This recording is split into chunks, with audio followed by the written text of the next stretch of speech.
So a number of things that were on the agenda. And if any, so therefore, I'm not going to ask everybody to tell us how they're doing and what they had for breakfast, unless they have something really important announcement to make up front, like Anne might want to tell us something about what she's up to um, in Hawaii. We saw that Hawaii is under an alarming threat. Well, yeah, I mean, we have the headquarters of the Indo-Pacific Command here. We're now doing the repair for nuclear armed submarines. So that's the threat that the administration will be using to say that we need to have an increased militarization of Asia and the Pacific. I've just come back from being on the Japanese peace boat, which goes around the world on social justice and peace issues. And one of the exhibits that they have on board this ship that has 1,700 participants, paying participants on around the world voyage, and 700 crew members. I mean, it's a huge, huge ship. And I was invited to join the ship in Tahiti and sail 7 days to Honolulu and speak on U.S. militarization of Asia and the Pacific. And one of the exhibits on there is about the Habakusha who have received the Nobel Peace Award in 2024, I believe it was. And it's a wonderful exhibit about the horrors of atomic and nuclear weapons. And we will have the ship comes back through here on another around the world voyage the day after Christmas. And so we will be having it looks like about 40 citizens from Honolulu who will be able to go on board the ship and see that exhibit, and another push to stop nuclear weapons. Thank you. Sounds great. Can I just follow up that I met you, Anne, in Japan at a peace boat a meeting to save Article 9 of the Japanese Constitution, which is their peace. That's where Ann and I first met. That's right. It had to do with peace. I didn't know Alice Slater until then, and yeah, we fell in love. But anyway, indeed. it was they were trying to keep Article 9, and I just have to say on this issue, I found out 4 weeks ago. I'm 87 years old. I found out 4 weeks ago that China lost 33 million people to the Japanese slaughter. Does anybody know that? Like, I just found out about 27 million in Russia 10 years ago, from the Nazis. And if I can add to yes. that, the peace boat is run by a Japanese NGO, and they are intent on making sure Japanese citizens understand the full extent of what the Imperial Japanese military did in Asia. And so now they have the primary people that are on the boat are retired Japanese, but they have been endlessly advertising in South Korea. Okay. They've been endlessly advertising this opportunity to go around the world and social justice issues to Koreans and to Chinese. And it was amazing the difference in the clientele that were on board the boat from when I was on it in 2019, the last time. Now I would say it's maybe 70% Japanese retirees and probably 15%, maybe 10% Chinese, 10% Korean, and then smatterings of Malaysians, Indonesians. So they're really picking up a much wider demographic, and they talk about exactly these issues of war and peace and what the Japanese did during World War II, and it can never be done again. Yes. So Anne, are they talking about the comfort women also? Oh yeah, they certainly do. They certainly do. And in fact, in 2016, I was on one of their trips when we went into China. We were in Shanghai, and then we took 100 Japanese to go to the Nanjing Massacre Museum, and with it, 2 Korean comfort women that had been on the entire voyage, speaking about to a primarily Japanese audience about what the sex slaves had to do.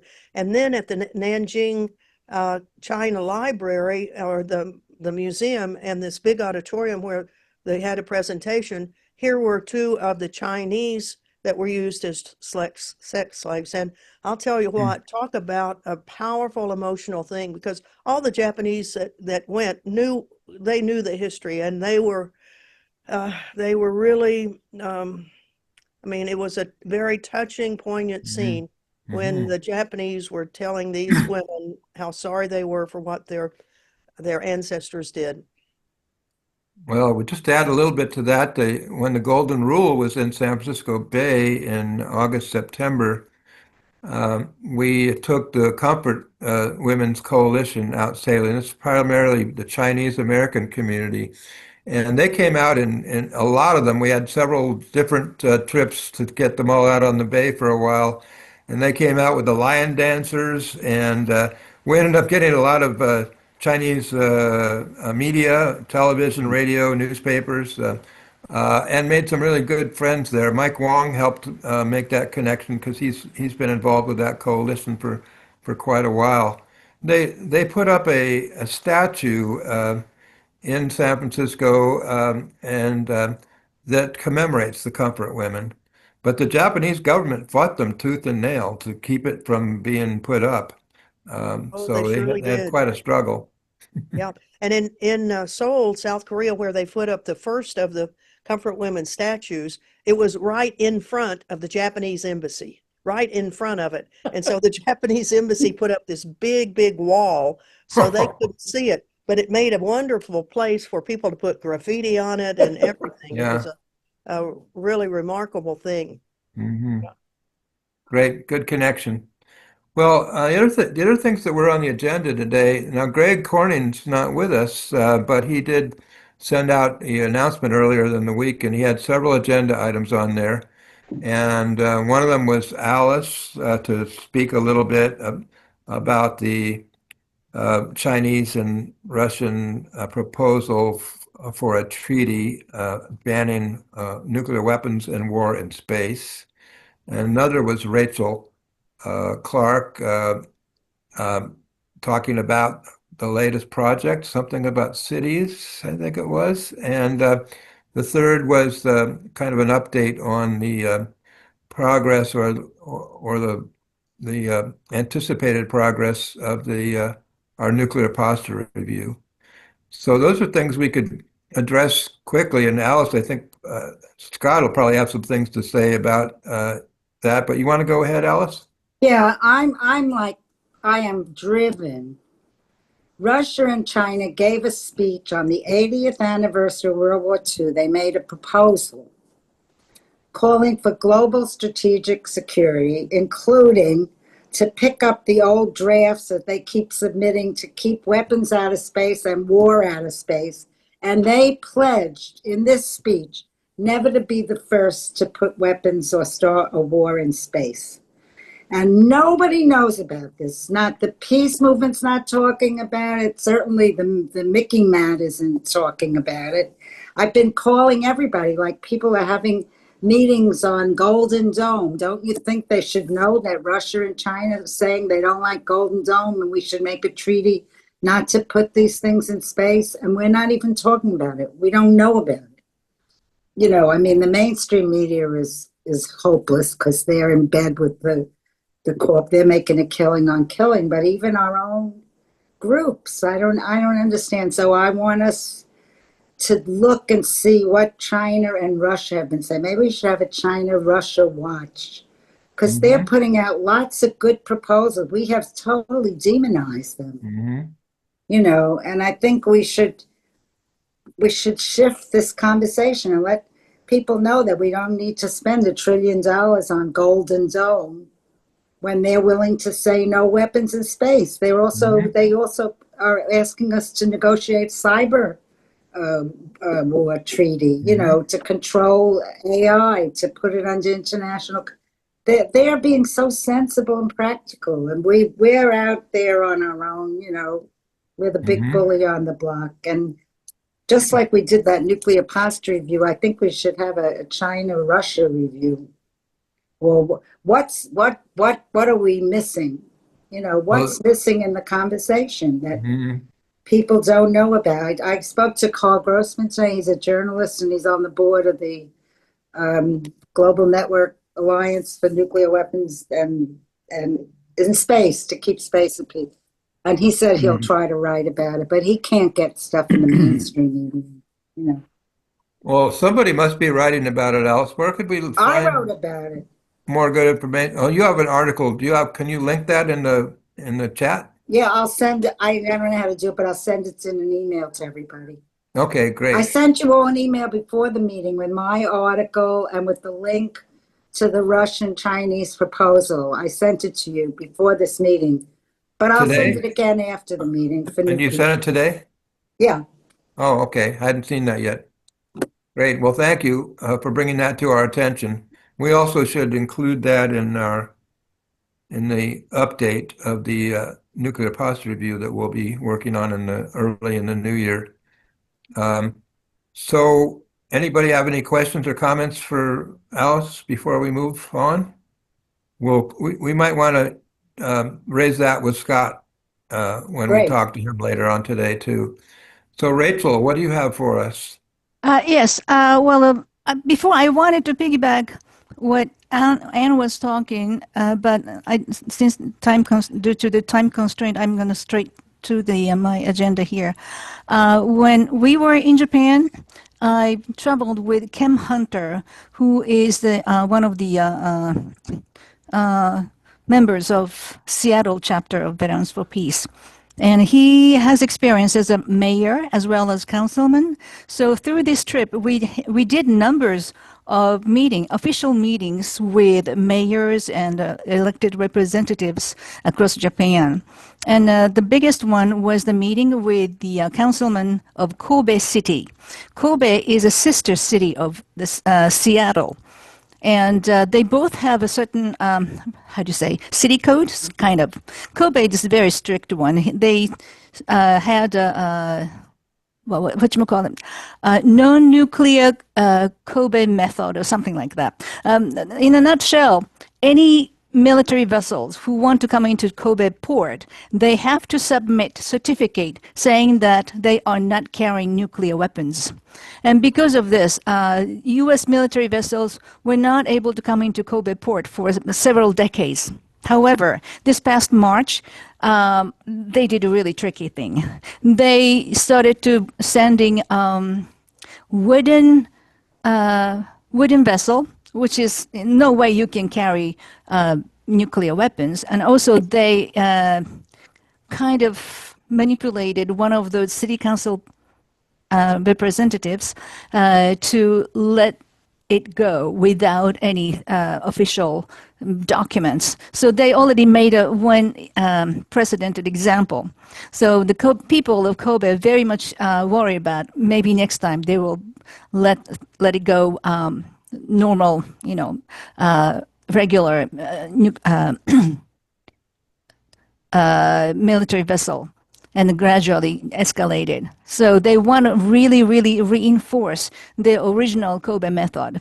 And City of Seattle used to have something like that. Any military vessels are supposed to leave their nuclear weapons. But that regulation kind of had a time off. So they wants to reinstate the similar regulation again. But the Seattle went through the new election.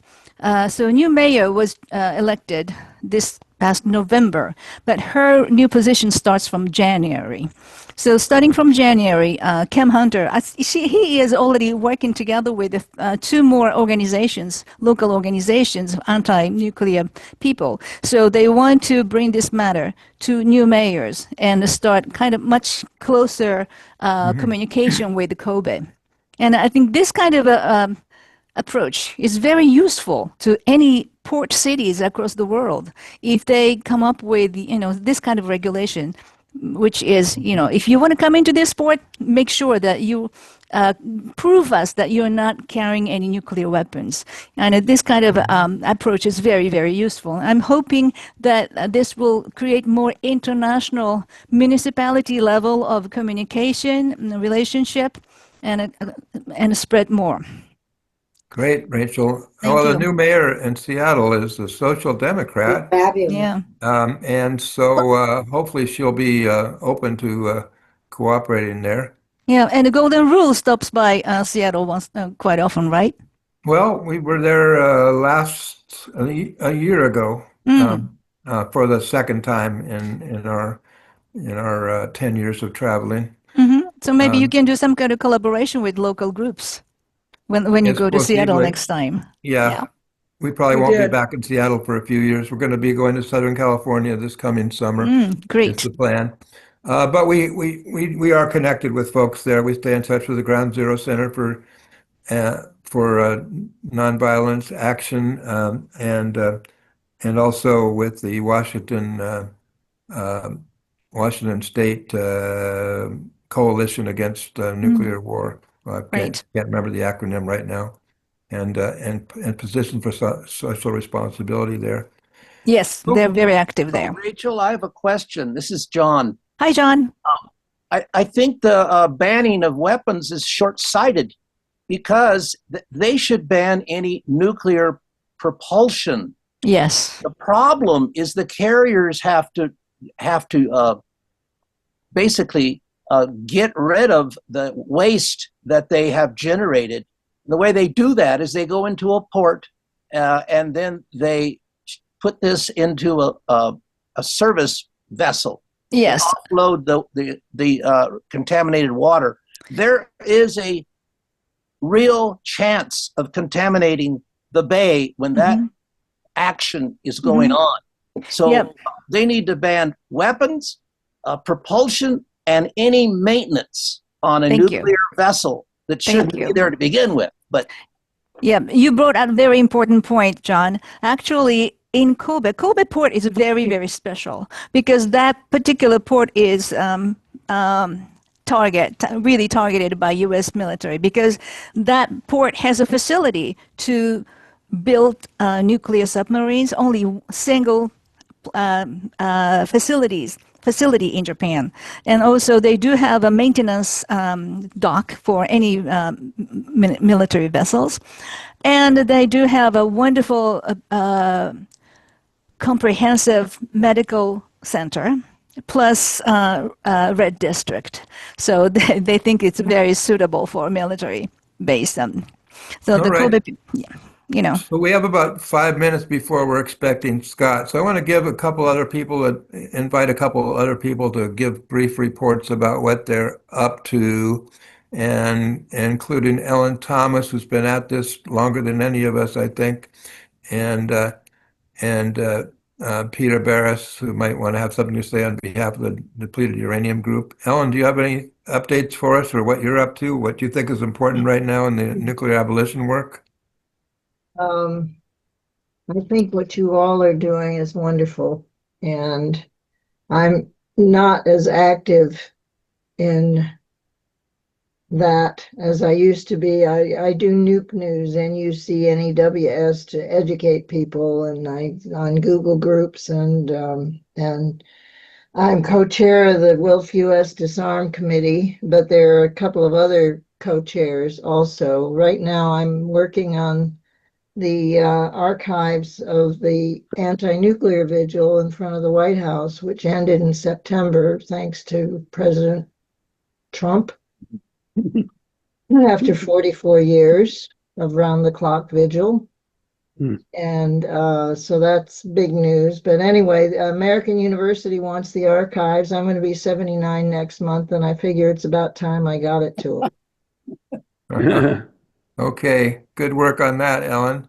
Thanks. It's always good to see you with us. Yeah, thank you. Good to see you.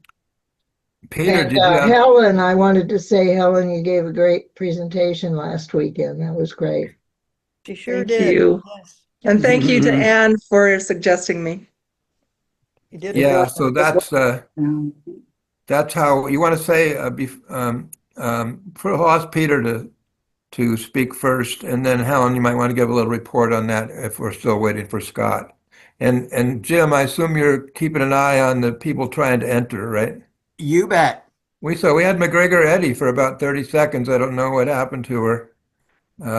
but hopefully she'll make her way back. Anyway, Peter, do you have anything to report with you're meeting almost weekly, aren't you? The Oh, depleted yes. uranium group? Every Monday. Yes.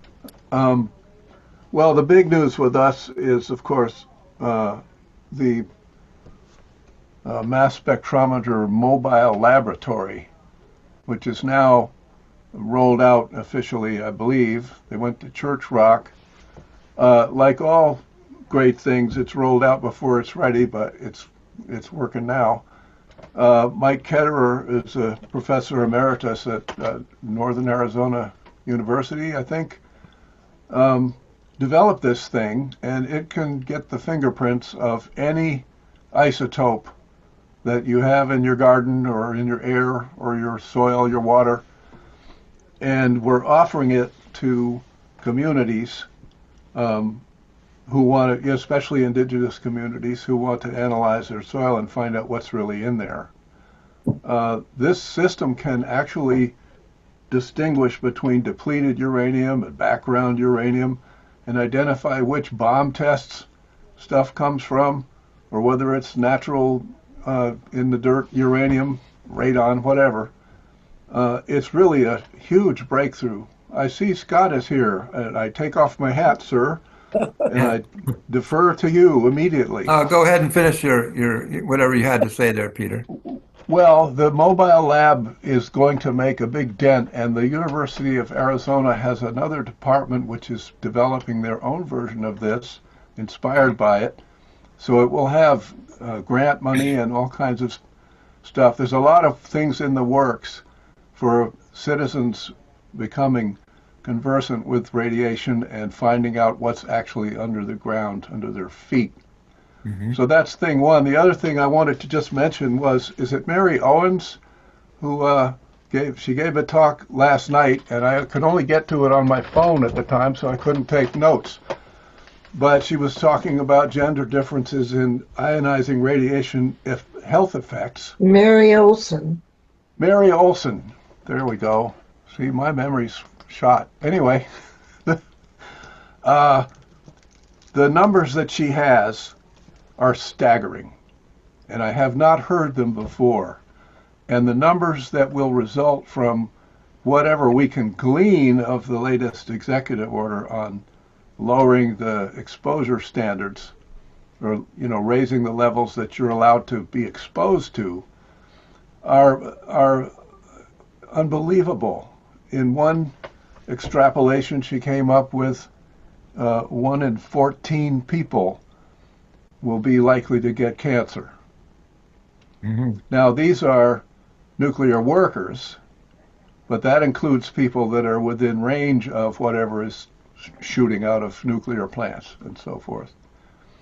So that was, I got the slide deck and everything from that. I'm going to go through it because it's got new information, and new information for us is gold. We've been supplying it lately. We're going to get some more. I'm going to shut up now. Welcome, Scott. Okay, well, maybe we could put that in the agenda for the next meeting and learn more about it at that point. So I'll be Scott better Ritter has prepared. joined us. Scott really doesn't need an introduction, but I'll give him a little one anyway. You all know Scott is a former Marine infantry officer, and once a Marine, always a Marine, as some say. And